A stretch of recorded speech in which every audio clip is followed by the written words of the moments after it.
Hey YouTube friends, thanks for stopping by the channel. So you just got your first adventure van, you're ready to hit the open road, go do some boondocking like I'm doing right now in the Green Mountain National Forest, be away from it all. Before you do that, let me give you some tips for your first month of van life. They'll make your life a lot easier, make you feel a lot more secure, and help you just start the whole adventure on a great positive note. Let's get into it.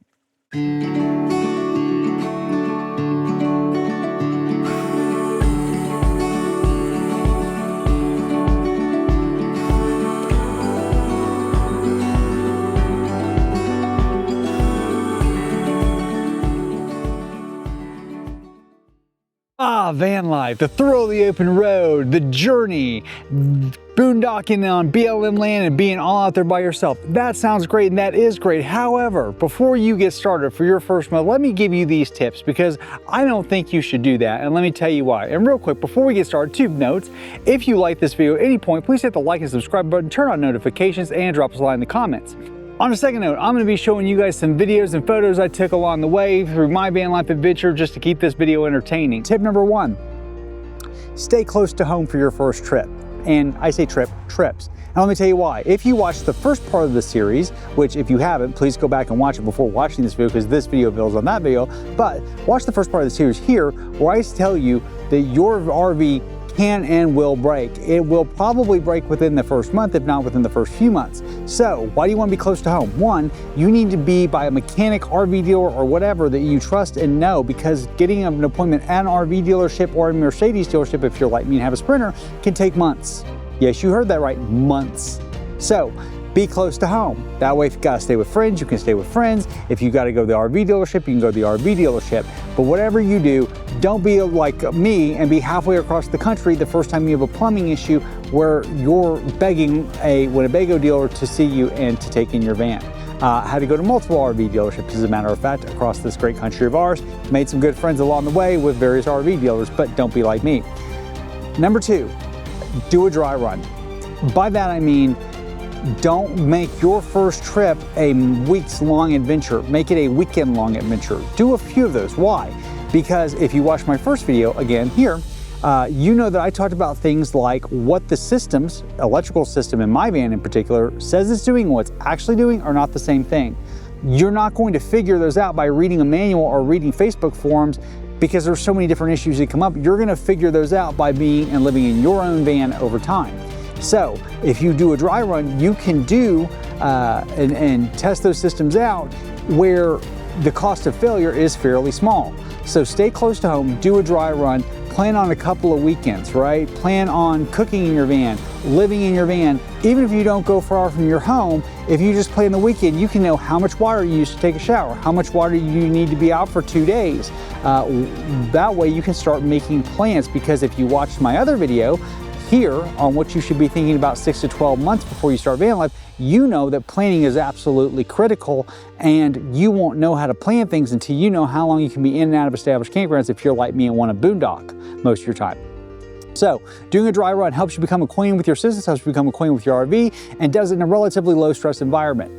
My next piece of advice, number 3, stay in established campgrounds for your first few trips. Why? In one of my moments of sheer terror, I happened to be lucky. I was in an established campground. It just happened to be a very small established campground, but I did not realize that if I turned off alternator charging, second alternator charging, that actually turned off all charging, including not only to my house batteries, but to my chassis battery. Long story short, I wasn't far from the middle of nowhere when I ran my batteries completely dead. My advice is stay in established campgrounds for your first even couple of weeks while you get your systems and used to your systems, so that if something does happen, there are other people around you. Let me tell you something about being an RVer or a van lifer. This community is full of wonderful people. I had multiple problems. I had multiple electrical issues, multiple plumbing issues. Within a week of having my van, I had a weird electrical issue pull up, and I'm gonna tell you about that in a minute because that's a humorous story. But it wasn't a weird electrical issue actually, but I had an electrical issue pull up. And within minutes, my fellow RVers were offering their tools, they were offering their knowledge, they were offering their help. Because I was at an established campground, I had resources where I could go, hey, do you know anything about this? Do you know anything about this? Why this may be happening? And folks were quick to offer their help. But staying established campgrounds will help you feel safer. It'll get you used to your systems. But if something does go wrong, you have people around that can help you. If you are in the middle of nowhere with no cell phone service, no satellite service because your Starlink is obscured by trees like it is here where it doesn't work, you may find yourself in a really bad situation, right? So don't put yourself in a situation to be in a really bad situation until you've had some time to test those systems, to get familiar with your systems and know your van.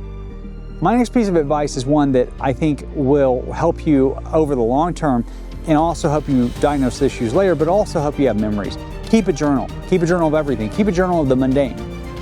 Keep a journal of what you, even if all you did that day was drive and stayed in a Cracker Barrel parking lot, write that down. Because I can tell you, after being on the road for a while, you will start to lose memories of what you did, where you were, what state you were in, et cetera, et cetera.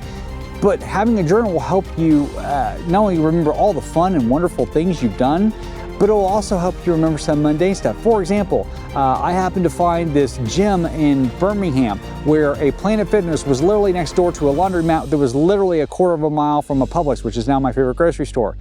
I can tell you that I wrote that down in that exact location now, because if I get back to Birmingham, guess where I'm going? I'm going to that Planet Fitness because I can knock out two things at once. I can do laundry and I can go to Planet Fitness and I can go to my favorite grocery store. Win, win, win. So absolutely keep a journal, and keep a journal of the mundane things. I record all my campsites. I record campsites I didn't stay in that I might stay in next time, so that I have GPS coordinates for those, right? If I'm passing a great campsite and I'm dispersed camping, I'll stop down and write the GPS coordinates, but hey, it's on this road right by here, and here's the closest GPS coordinates. Again, that way I have it for next time. So keep a journal of all those things. Keep a journal of the things you wish you would have done, right? Things you want to go back and see, because I'm already starting to forget all the things I want to go back and see. And my final piece of advice is don't overly complicate things. Sometimes a cigar is just a cigar, right? And let me give you an example. Remember I mentioned that weird electrical issue? I immediately jumped to the fact that I obviously had a fuse problem. So I started looking at all my fuses and pulling them out, which I really screwed up on. Calling Mercedes, calling Winnebago, trying to figure it out. And guess what it was? I had tripped a GFI. It was literally that simple. I had tripped the GFI. All I had to do was punch the button on the GFI.